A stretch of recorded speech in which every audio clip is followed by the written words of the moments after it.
What's up, Rise Conference? I'm Dhati Lewis, lead pastor of Blueprint Church and vice president of the Send Network. And I'm excited to hear that over 1,000 plus college students are gathering for this year's Rise Conference. And as you reach out to more than 140 colleges, I pray that God will give you the grace to minister holistically on your campuses. I hope that this talk about being an advocate will help you to navigate the racial tension our country is currently facing here in America. So enjoy the conference, and I'll see you on the other side. And today, I want to give you a simple 3-step approach on how to become an advocate.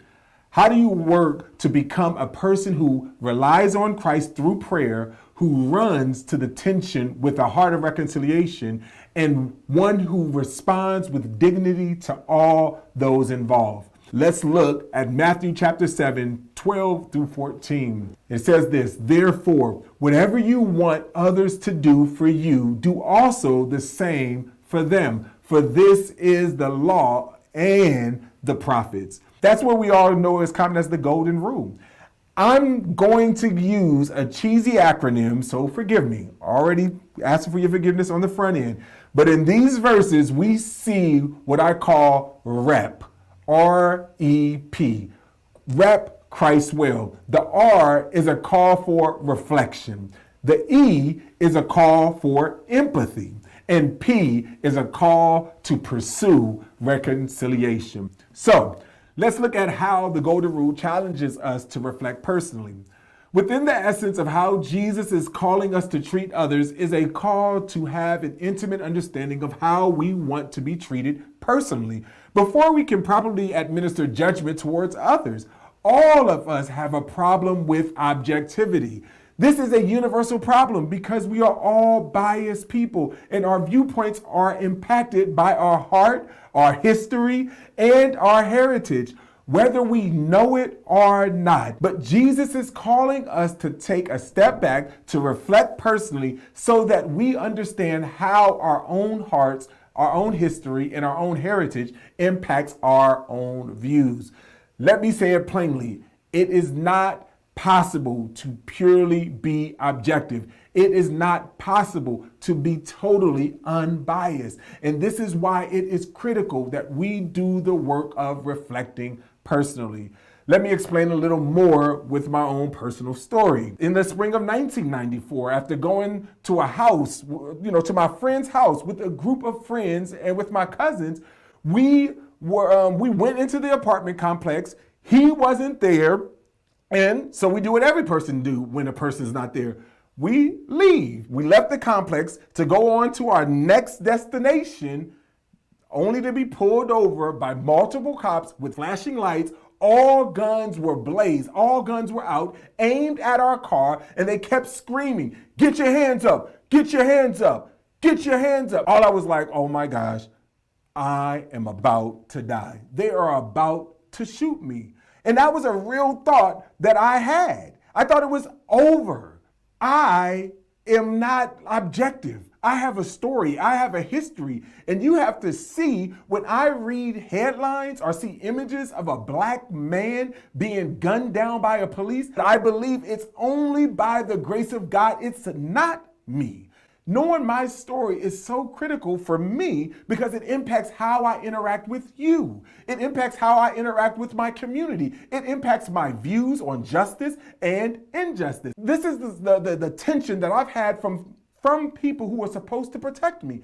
So whenever I see this, I am not objective to this. I have a story. I have a filter and lenses that this filters through. And because of my story, I will never have an unbiased response to police, which means if I'm going to engage in these difficult issues with the mind of Christ, I must do the work of reflecting personally so I am not shaped and informed only by those events. But I need a gospel to inform me. And if we have done the reflection work well, it will lead us towards the second step: empathize corporately.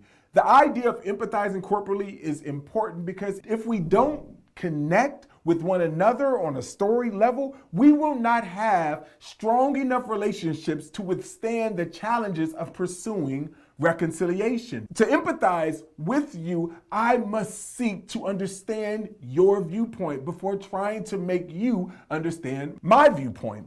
I must be willing to die to myself and listen to you in the same way I would like for you to listen to me.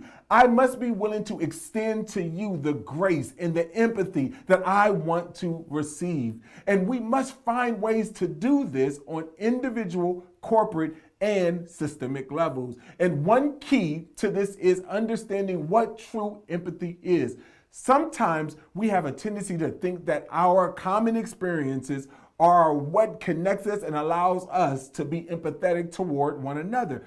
But if that were the case, then people of different skin tones would have no hope of connection in this country. Experience is not what drives empathy. Emotion is, and emotional intelligence is. My guess is many of you have never been accused of kidnapping before. Maybe you're white and haven't experienced the discrimination that many minorities face in our country. And at the same time, many of you have had experiences that I've never had. If you're a woman watching, you're probably experiencing sexism in ways that I won't ever face. And with experiences as different as these, how are we supposed to be able to connect and to empathize with one another? Through feelings, you don't have to connect with my experience with police officers. You can connect with my fear, with my shame, with my anger, with my hurt. Empathy is a choice, and it is a skill which is good news because it means we can choose empathy and we can get better at it. And the way we get better at empathy is by becoming more familiar with our own feelings. This ties directly to the first step of reflecting personally. You can only connect to my fear if you know fear yourself. You can only connect to my shame if you also have felt shame. Empathy is critical for becoming what God has called us to do. And this leads us to our final step to becoming an advocate, and that is to pursue reconciliation. As advocates, reconciliation must be our primary goal. And most often when I see tripping people up is when we confuse other important goals for our primary goal. Let's look at the idea of justice. For example, justice without reconciliation is possible. But do you know what that is called? The Bible calls it hell. God is the ultimate judge and he will administer justice. But without reconciliation, justice is hell. Hear me say this, justice matters. It matters deeply to the heart of God, and therefore it must matter deeply to Christians. Justice is a theological, biblical issue, but justice is not enough. Justice does not extend far enough.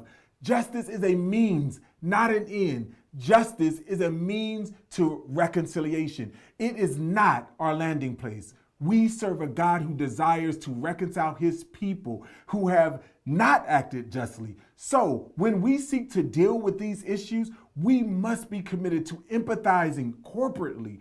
We must be willing to put ourselves into the shoes of another so we can begin to pursue reconciliation with each other as we act justly together. This is why Jesus reminds us to put on the perspective of Christ. It's not enough to say we are Christians. We have to follow his way. We have to move toward whoever the other is. The goal in these relationships is not to be right or even to be heard. Our goal is to be reconciled to God and to one another. If you want to become an advocate, we have to understand what it means to reflect personally. We have to empathize corporately, and we have to pursue reconciliation. And if we are going to see our communities transform with the hope of the gospel, we must become better advocates. But we also need an advocate we can rely on. And my prayer is that many, many more will come to know Christ because of the love they see poured out through his people for one another and for the world.